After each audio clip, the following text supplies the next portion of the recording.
امام ابو حنیفہ کو امام اعظم کیوں کہتے ہیں حالانکہ امام اعظم تو رسول اللہ ہے؟ بھائی ذرا توجہ رکھیں.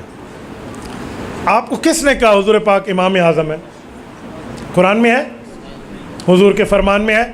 پھر سادے بندے، حضور رسول اعظم ہے، پیغمبر اعظم ہے، نبی اعظم ہے.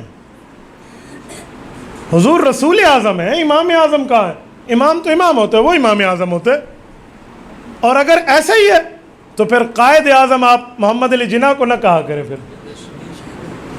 پھر حضور قائد اعظم ہے تو سارے کہیں گے بھئی حضور پاک رسول اعظم ہے، لیکن جب بر صغیر کی قیادت کی باری آئے گی تو ان قائدوں میں سب سے بڑے قائد اعظم محمد علی جناح ہیں.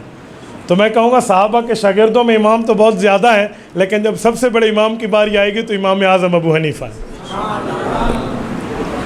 معراج میں فاتحہ نازل نہیں ہوئی تھی، اس لیے انبیاء نے نہیں پڑھی. آپ کی دلیل درست نہیں. نازل ہوئی تو افو سادے بندے، سورت مکی ہے. او چاچے 7 مرتبہ نازل ہوئی ہے. 7 من المثانی، 1 مرتبہ نزول ہے، 6 مرتبہ دل میں روعن فی القلب ہے. نازل نہیں ہوئی تھی. بوتھا اپنا شیشے ویکھنا چاہیے تھا. سادے بندے ہیں دنیا میں. یہ کیا لکھا ہے؟ حضرت بی فار یو میں انویسٹمنٹ کرنا کیسا ہے؟ حلال حرام اپنی جگہ، لیکن پیسہ ڈوبنا یقینی ہے. ہم لوگ اپنے آپ کو حنفی کیوں کہتے ہیں، محمدی کیوں نہیں کہتے؟ بھائی محمدی ہم امت کے لحاظ سے ہیں، حنفی ہم مذہب کے لحاظ سے ہیں. مجھے بتائیں، جب آپ سے کوئی پوچھے آپ کے ابے کا کیا نام ہے تو اپنے ابو کا نام بتاؤ گے یا حضرت آدم علیہ السلام کا؟ بولیے. کیوں؟ حضرت آدم علیہ السلام آپ کے ابو نہیں ہیں؟ بولیے. پھر تو عام تعارف کے لیے چھوٹا تعارف کیا جاتا ہے نا، میرے ابا. بڑے تعارف کے لیے حضرت آدم. تو جب چھوٹا تعارف پوچھا جاتا ہے تو حنفی، بڑا تعارف پوچھا جاتا ہے تو مسلمان محمدی. کیا کل آپ کو کوئی کہہ دے بھئی آپ پاکستانی ہیں یا پنجابی ہیں تو آپ کہیں گے پنجابی میری چھوٹی نسبت ہے، پاکستانی میری بڑی نسبت ہے. تو حنفی ہماری چھوٹی نسبت ہے، محمدی ہماری بڑی نسبت ہے. ہم نے کون سے انکار کیا؟ ہمارے لوگ محمدی نہیں ہیں. حضرت مولانا اسماعیل محمدی رحمۃ اللہ علیہ جو فوت ہو گئے، عزیز محمدی ہیں. ہمارے ڈی اے خان کے مولانا عبدالعزیز محمدی رحمہ اللہ. ہم میں تو ہیں لوگ.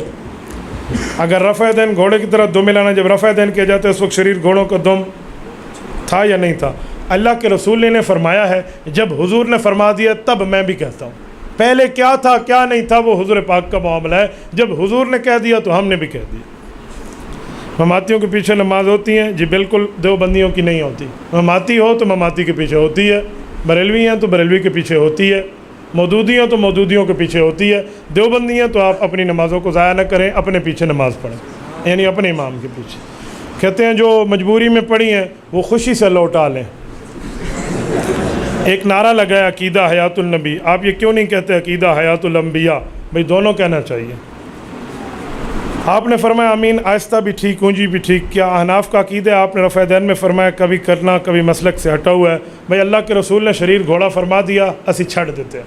ہم نے چھوڑ دیا، اب اگلا فیصلہ آپ کر لیں. مسائل میں بہت دفعہ ایسا ہوتا ہے کہ امام حنیفہ کے ساتھ ان کے شاگردوں کا انخلاف ہوتا ہے. حنفی مفتی مسئلے کو ٹھیک بتاتے کیوں نہیں ہیں؟ کیسے سادہ ہے؟ کس نے کہا اختلاف ہوتا ہے؟ امام ابو حنیفہ کے شاگردوں کا امام صاحب سے اختلاف ہوتا ہے. ذرا کس نے کہا پیش تو کریں. آپ نے صرف سنا ہے، پڑھا نہیں ہے. مقدمہ شامیہ میں موجود ہے. ما قلت قولا فیہ خالفت ابا حنیفۃ الا قد کان قالہ. امام ابو یوسف کہتے ہیں ہم نے جس مسئلے میں امام ابو حنیفہ سے اختلاف کیا ہے اس مسئلے میں امام صاحب کی 2 رائے ہوتی تھی. ایک رائے کو ہم نے لے لیا، ایک کو امام صاحب نے لے لیا. اسے اختلاف نہیں کہتے، اسے رائے کی دلائل کہتے ہیں. پتہ ہے ہی نہیں کہ اختلاف اور خلاف میں فرق کیا ہے اور باتیں کرنا شروع کر دیتے. پھر تو یہی بات ہوئی کہ سپریم کورٹ سے ہائی کورٹ اختلاف کر رہا ہے. سبحان اللہ.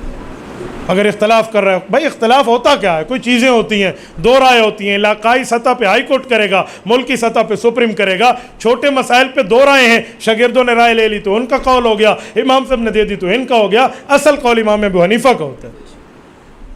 تبارك الذي نزل الفرقان على عبده ليكون للعالمين نذيرا.